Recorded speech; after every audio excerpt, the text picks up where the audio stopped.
This is PropertyBT, a podcast of BT correspondents.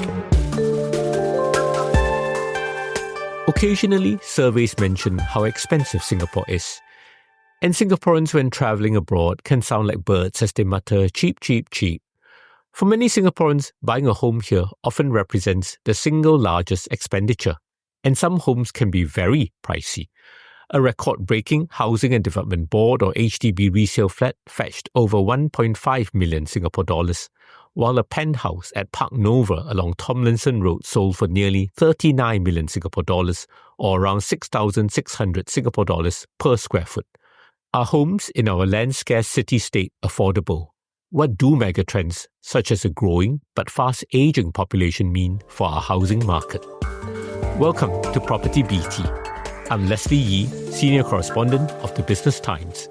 In the hot seat today is Eugene Lim, Key Executive Officer of leading Singapore property agency ERA Singapore. Welcome, Eugene. Hello, Leslie. Thank you for having me on the show again. First things first, Prime Minister Lawrence Wong just delivered Budget 2025. This year marks Singapore turning 60 and a general election will happen soon. Unsurprisingly, the budget had many goodies for citizens. Eugene, what stood out for you in Budget 2025? Well, two things stood out for us in the property sector. Firstly, he's committed to spend about $1 billion to refresh the biosciences and medtech research infrastructure in the Greater One North area. This has tremendous implications going forward because these investment commitments will ensure that One North and Science Park will continue to develop into thriving work, live, play, and learn business parks. So the spillover effect to the property market is positive. The other one is the HDB market. They have reinforced that they will continue the robust supply pipeline. So more new flats will be introduced, but specifically areas like Woodlands, Bayshore, and Mount Pleasant. Mount Pleasant is very interesting because it's seen as an extension of Toa Payoh. And the gripe amongst a lot of home buyers is Toa Payoh flats are very expensive. In fact, many of the $1 million flats are transacted in Toa Payoh. So by building up Mount Pleasant, we will help to alleviate the demand in the Toa Payoh region. I think in the budget, there was also talk about encouraging people to have large families, defined as having 3 children or more. Eugene, is housing an obstacle to having 3 children or more? I think it's not so much housing, but rather a mindset amongst the younger people. I mean, younger colleagues in our company, they get married later and they don't even talk about having children. I think cost of living remains the main gripe. It's not just housing. It is the whole cost related to raising the child. Eugene, HDB resale and private home prices rose strongly post-COVID pandemic. How affordable are homes to the young today? If we look at HDB BTO prices, even though they have gone up, they remain the most affordable type of housing. Now, those that are not eligible for BTO or are unable or unwilling to wait for BTO flats will turn to the resale market. There are actually plenty of options that is still within an affordable price range.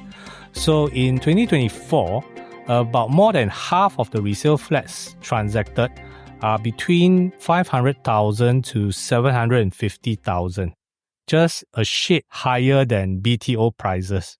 And on top of that, resale market for first-time buyers who are eligible, they are able to apply for the various CPF housing grants, which will help them to defray the cost of buying their first home. Now, the other category, executive condominiums, eligible Singaporeans who aspire to stay in a condo will consider the EC options. These are more attractively priced than private new homes. Main reason is that you have to be eligible. But now there is a challenge. Based on the 16,000 income ceiling, the maximum loan that they can get is around $1 million. Now, due to high land costs and construction costs, developers are pricing ECs 1.3 million upwards. So this presents a problem, especially for first-timers. They may require assistance and usually comes from parents to help them to make that first purchase. As such, increasingly more of the EC buyers are actually HDB upgraders. because they are able to sell their flats and leverage on the sales proceeds to help them to upgrade into the ECs. Lastly, we talk about private condominiums. So the median price for a 2-bedroom unit in the suburban regions, or what we call the outside central region, OCR, is about 1.8 million and a 3-bedroom is 2.1 million. Again, if you are a first-time buyer, it is quite difficult to enter at this price point. So again, most of the buyers of suburban condominiums are usually upgraders. Interesting, Eugene. So I guess from a pure income perspective, maybe new executive condos or ECs and new private condos are quite unaffordable, but because many people are able to recycle profits from their BTO homes, this makes such homes much more within reach. That's right. So for most of us, our starting point has always been BTO flats. It is affordable. There's a good variety of locations, and I have never seen anyone lose money buying BTO flats. In fact, all of them are able to sell for a profit when they have attained their minimum occupation period. Yeah, I don't think anyone has lost money from buying a BTO home. Well, we have talked about the strength of HDB resale and private home prices. At the same time, the government has been very proactive to ensure a stable housing market. Various property cooling measures were introduced. The supply of HDB BTO flats has been ramped up, and the HDB is building new homes across numerous very choice locations. Eugene, in your view, do you think prices of private homes and HDB resale flats are stabilizing at this point? Okay, let's look at private homes. Private home prices rose at a more moderate level last year, just 3.9%. So this is a signal that private home prices are stabilizing. The government has ramped up supply, and this has helped to keep up with the demand. So this will help to keep prices in check going forward. Now, HDB, there could potentially be prices still going up, largely because while the government has introduced more BTO flats into the system, these take time to build, and they mainly cater to first-time home buyers. So for second-timers or for people with more urgent housing needs, they will turn to the HDB resale market. And interestingly, we also see a fair number of people who find that private property prices may have increased by too much beyond their affordability. So instead of upgrading into private property, they will upgrade within the HDB ranks, from older flats to newer flats, from smaller flats to larger flats. Case in point, if you remember, last year we had a record-breaking HDB flat that was sold at over $1.7 million. Now, the buyer had stayed in their original HDB flats for more than 10 years and were looking to buy private property. But they find that it's priced a bit beyond their comfort level. So they decided to buy the best HDB that they could buy. That's why we see these buyers going for these nice location properties, panoramic view, new HDB flats. Still to come, what does a 6 million population mean for the Singapore housing market? Will a rapidly aging population dampen housing demand? That's after the break. Lens on Singapore is now bigger and better. The same deep dive exploration of socioeconomic and geopolitical issues which impact our lives here in Singapore and the region is now a video podcast. If watching a conversation is your thing, join Clarissa Montero in monthly conversations about things that matter. Subscribe to the BT Lens On playlist in the podcast tab of the Business Times YouTube channel and start watching today. BT Lens On Singapore, now available in audio and video. And now, back to PropertyBT, a podcast of BT correspondents. Welcome back to PropertyBT. I'm Leslie Yee. We have talked about whether homes are affordable. When it comes to private housing, a major cost component is land costs. Developers here buy land to build homes from government land sales as well as collective sales of older properties.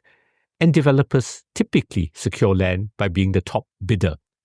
Eugene, how do you see the appetite among developers for government land sales and collective sales housing sites? Well, as a developer today, the most straightforward avenue to acquire land is through the government land sales program. It is transparent. They have information put forth upfront, so you can actually prepare for the tender when the land is put up for sale. So if you look at the confirmed list of sites put up for sale in the first half government land sales, there are many attractive sites. But by and large, I think most developers, they will be focusing on sites that are within familiar housing estates, next to or near MRT stations. For collective sales, what we have seen so far is there's tremendous difficulty because for the sellers, they would want to have a high selling price simply because the replacement cost for their property is very high. But the problem is if you set a high reserve price, then the developers will not be very interested to look at the property because they have to carry the risk all the way from the site acquisition to the launch to the sale of the site. And also for some of the existing projects, there are many foreign owners. Now, foreign owners are even more reluctant to sell en bloc simply because if they were to buy a replacement property today, they have to pay the 60% ABSD. So that's why we are seeing a huge roadblock in the en bloc sale market today. And so therefore, most developers actually acquire their land through the government land sales program. Do you expect prices in general at government land sales for residential sites to go up this year? Okay, for government land sale site is very site specific. For sites with good attributes, we can expect more developers to be bidding for the site. And as such, the bidding can become very, very competitive. There are certain sites which may not appeal to a vast majority. And some sites you may, as we have seen in the past, there's only one bid. And one bid, it all depends whether that bid price is acceptable to government. And they are known to reject bids that are so-called low-baller bids. Eugene, ultimately land is also scarce in Singapore. So while the birth rate is low, in part because of inward migration, our population has crossed 6 million and our household formation is rising faster than population growth. Are you confident that housing demand here can be met over the medium to long term? Well, historically, it has always been met. And I believe that the government looks very far ahead through long-term strategic planning because of our limited land resources. The master plan ensures that land is not just used for residential purpose, but is a balance that we have enough land to cater to our commercial, industrial, and greenery needs. And our master plan undergoes a review once every 5 years. So we have a very robust planning system. And the BTO program is scalable. They can scale up. They can also scale it down. And same with the government land sales program. So this ensures that we calibrate the supply and demand imbalance. I'm not sure whether we'll ever reach a 10 million population or whatever that number is. But do you think an even larger population size can still enjoy a high quality of life on this island? Well, interestingly, from what I know, the planning parameters that's used to do our forward planning is based on a larger population number. So it's never based on 6 million. Today we have 6 million, but actually they plan based on 10 million. And going forward, it may be even a higher figure. So I don't think we will run out of land. We have very innovative ways to allocate our land resources. That's reassuring. So we'll not run out of land. We also have good news that Singaporeans are generally living longer. But possibly not so good news as the number of babies is low, the population is rapidly aging. By 2030, 1 in 4 Singaporeans will be aged 65 and over, up from 1 in 10 in 2010. Eugene, how will a rapidly aging population impact housing demand and home prices? Okay, so the theory behind a rapidly aging population and its impact on housing is that it is going to be negative. Because a rapidly aging population is likely to negatively impact housing demand and potentially lead to a decline in prices. That's the theory. But let's look at reality. Yes, indeed, there are more older people amongst us, but the negative impact on property, we do not see this happening as yet. For example, we deal with senior home sellers. Now, when they right-size their home, they're not going to jump from a landed property into a tiny apartment. It won't happen. They would sell the large home and move into an apartment of perhaps medium to even large size so that they can continue to have their family gatherings when their children and grandchildren come to visit. So what happens to the large home that they have So these homes are actually sold to growing families. So as it is today, when someone sells a larger home, there is a buyer of a larger home. Now, further downstream, there could be wealth transfer through inheritance. And we have seen many examples of the younger people with inheritance money. They are now in a capacity to be able to buy properties.